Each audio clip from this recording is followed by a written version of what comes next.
Cambridge Ielts 2 by the University of Cambridge Local Examination Syndicate. Published by Cambridge University Press, 2000. This recording is copyright. Cassette 2, Side 1. Test 3. You will hear a number of different recordings, and you will have to answer questions on what you hear.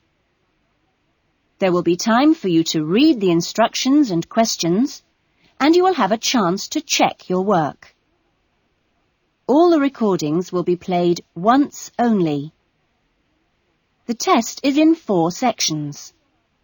Write all your answers in the listening question booklet.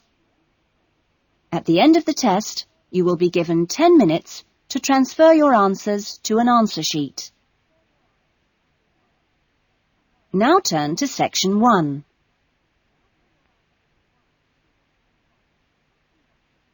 Section 1. You will hear someone being asked their opinion of a new television station. First, you have some time to look at questions 1 to 4.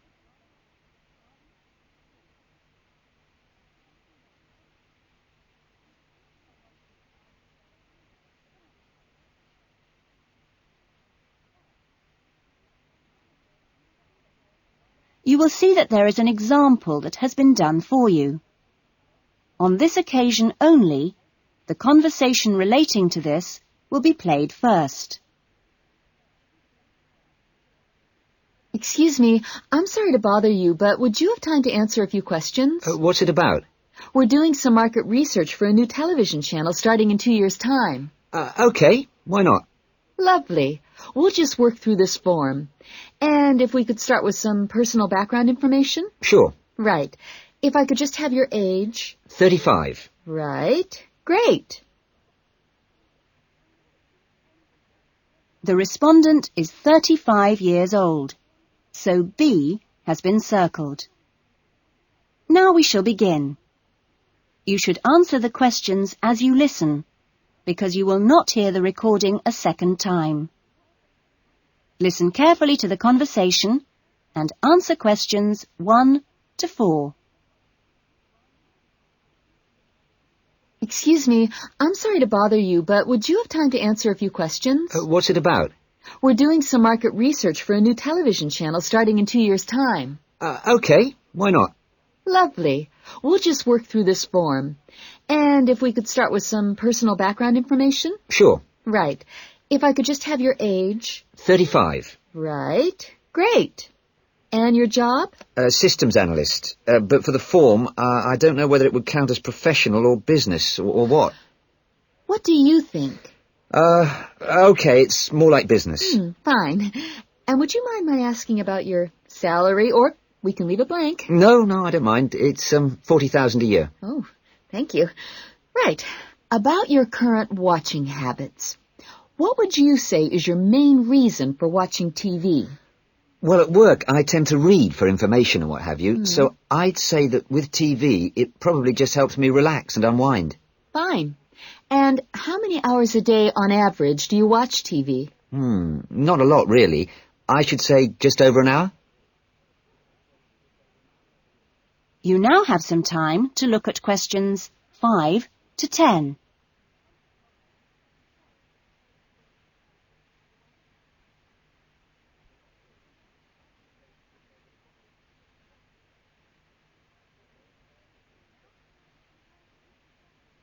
Now listen carefully and answer questions 5 to 10. So what are the 2 main times of the day that you watch TV?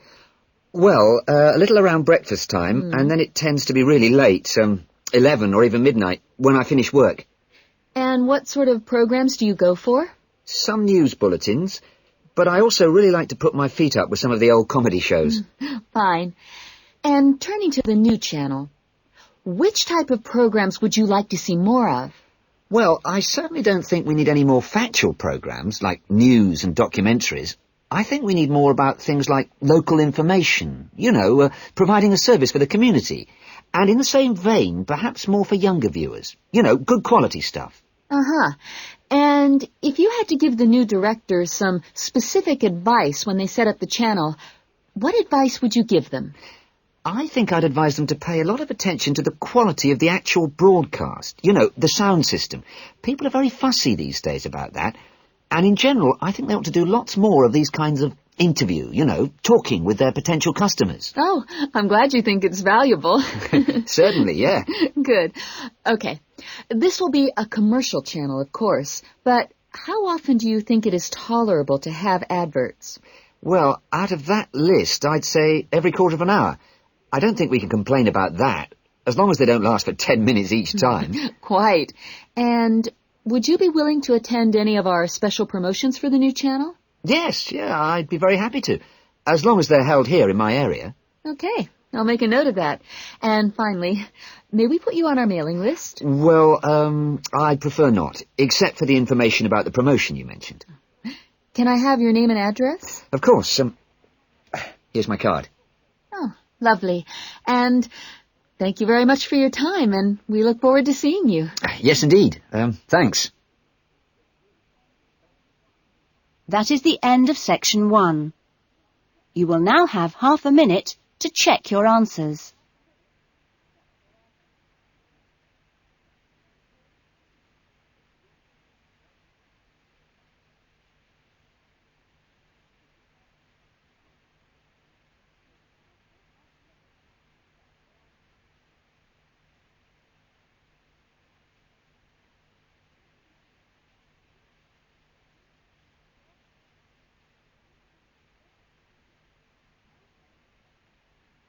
Now turn to section 2.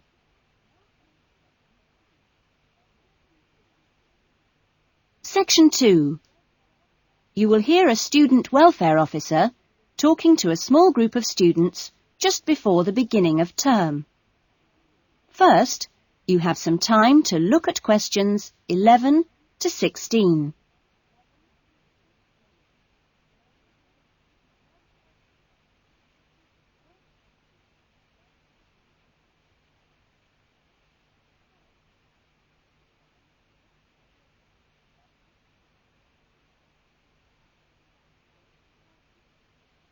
Now listen carefully to the talk and answer questions 11 to 16.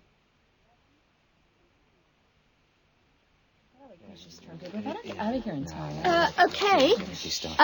Well, good morning, everybody. My name's Elizabeth Reed, and I'm your Assistant Welfare Officer.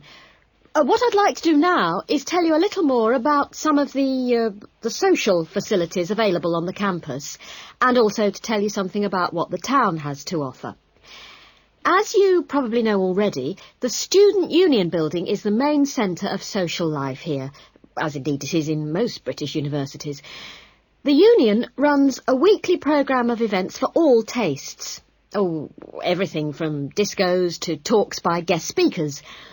Many of these events are fundraising activities for charities, which the Union takes very seriously. They manage the Students' Union paper shop, selling magazines and newspapers, as well as stationery, sweets and so on. Let me see. There's the ticket shop, where you can get some very good deals on, well, for example, coaches to London, or inexpensive charter flights. As cheap as you'll get anywhere, people say. Or tickets for big pop groups playing here or at other venues all over the country. Or plays in London. Oh, and we mustn't forget the Union cafeteria and the big new diner. Yes, did you have a question? Yeah, does the union also provide help with any problems? I mean, advice on financial problems, for example. Or does the university provide that? Yes, the Union run their own advice service, offering help with financial matters, such as grants. I'm sure you realise anything medical should be discussed with the University Medical Service, which also has an excellent counselling centre. I think that was made clear yesterday. However, the Union has its own officer who can give advice on legal problems. You now have some time to look at questions 17 to 20.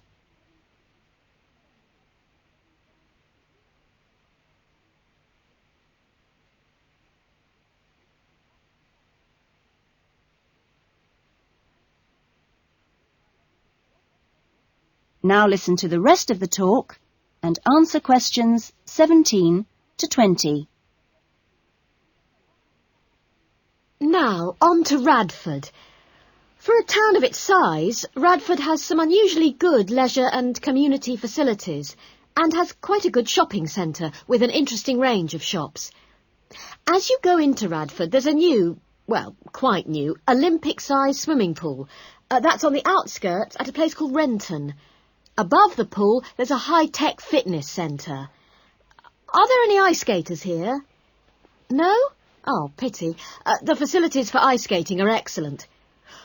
Well, the new Metro Tower, right in the centre of town, has got an ice rink and a sports hall for squash, badminton, volleyball and several other indoor sports. And in the same building, there's a new cinema with 6 screens. Then, let me see, in the main square, just 2 minutes' walk from the Metro Tower, there's the Theatre Royal, which often gets London productions on tour. And in the streets nearby, you can find a good range of inexpensive restaurants, including Indian, Chinese, Thai and Italian. That is the end of section 2. You will now have half a minute to check your answers.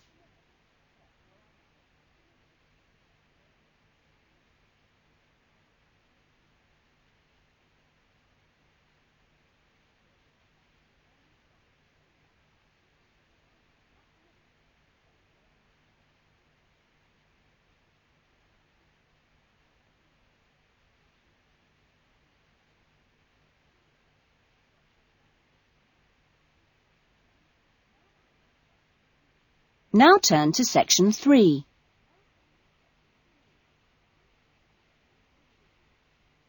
Section 3. You will hear a tutor, Dr. Simon, talking to some of his students about writing a dissertation. First, you have some time to look at questions 21 to 26.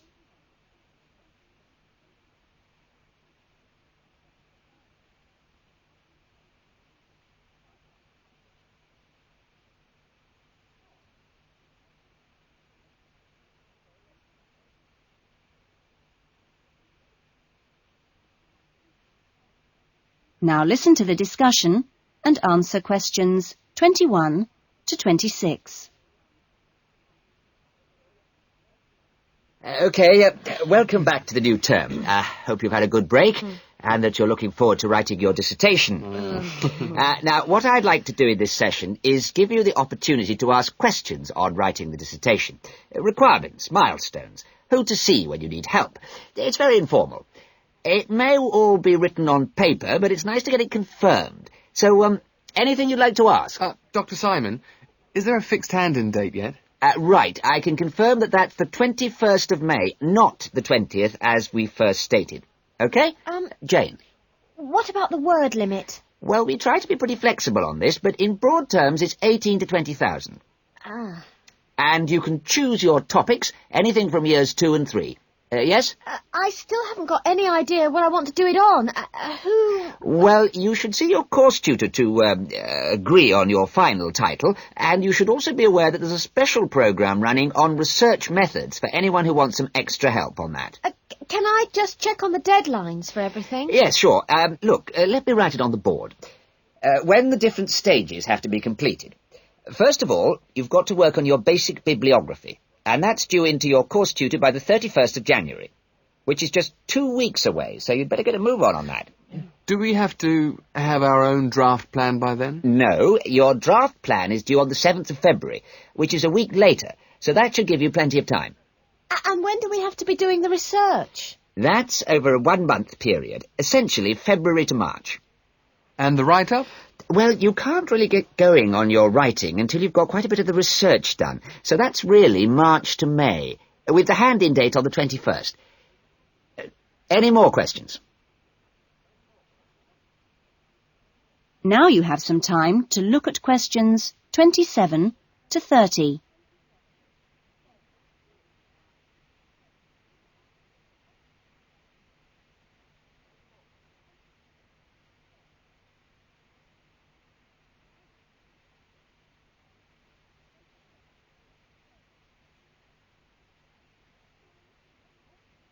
Now listen to the rest of the discussion and answer questions 27 to 30.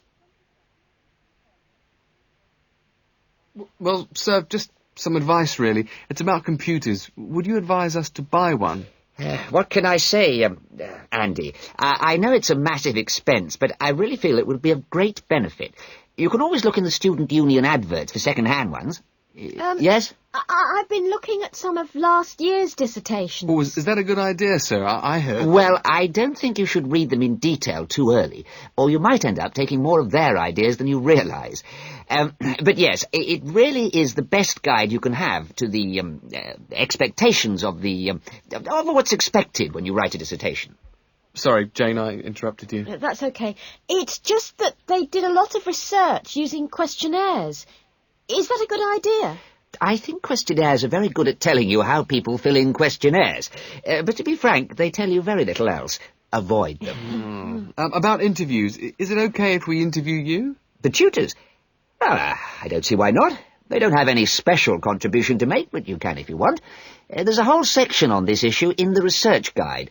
I'm afraid it's slightly out of date, and you're probably better talking to the tutor on the research methods course. But you might find it useful to start there. Okay. Thanks.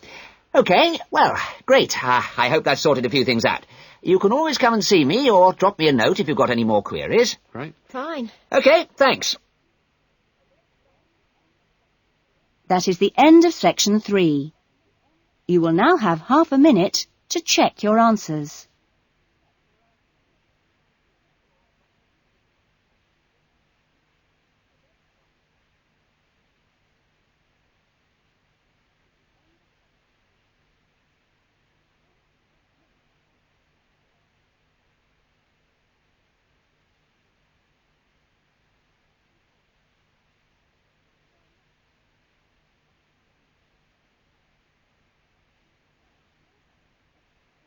Now turn to section 4.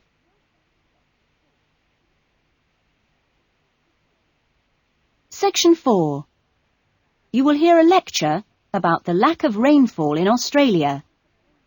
First, you have some time to look at questions 31 to 40.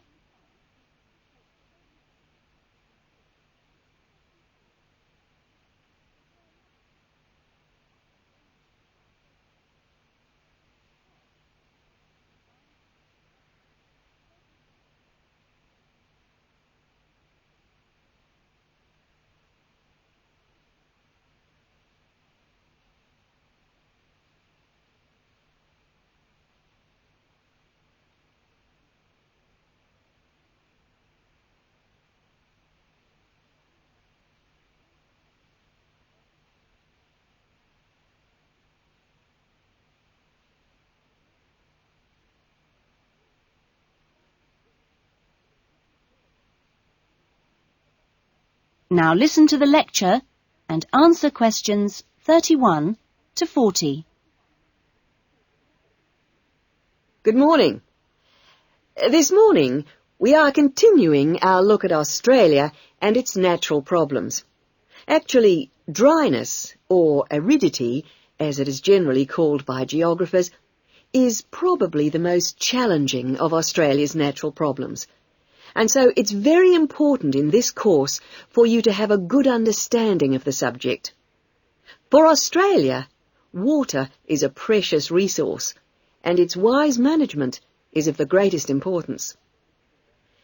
As I've said, Australia is a dry continent, second only to Antarctica in its lack of rainfall.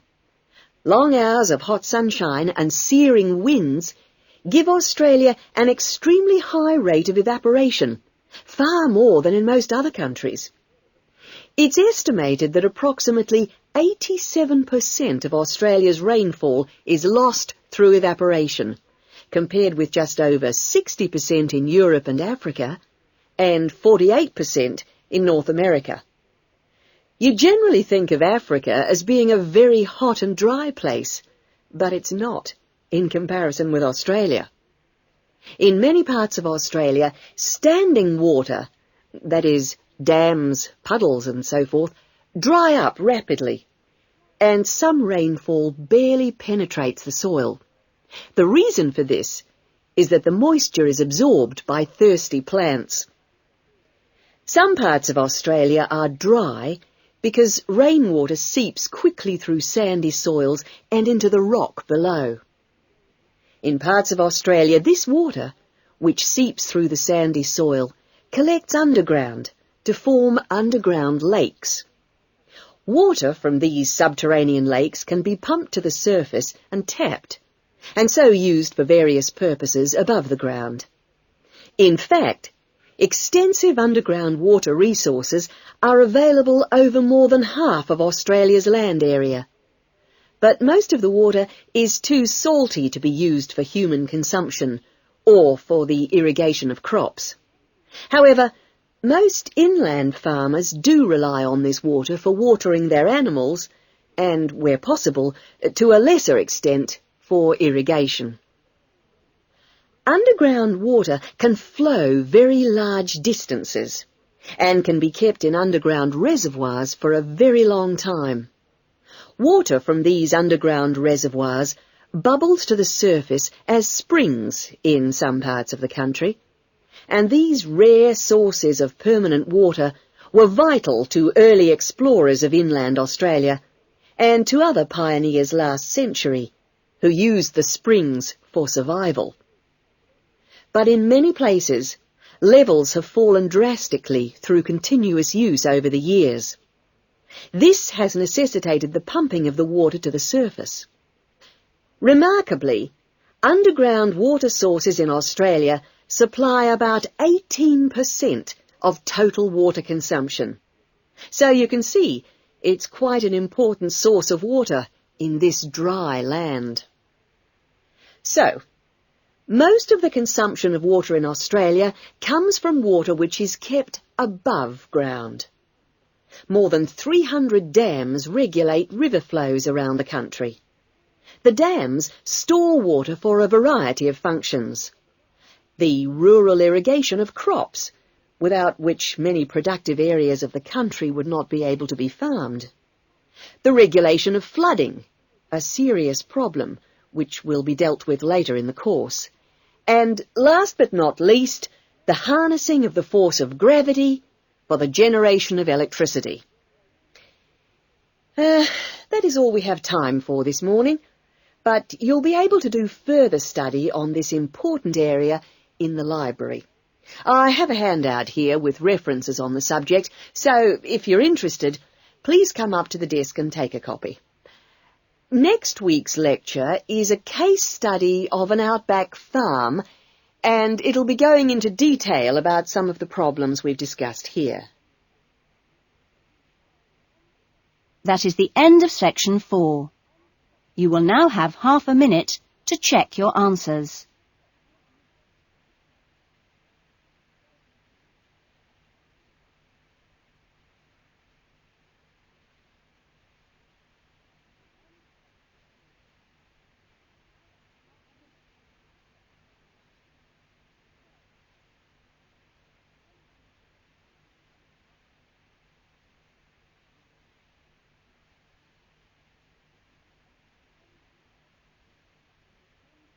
That is the end of the listening test.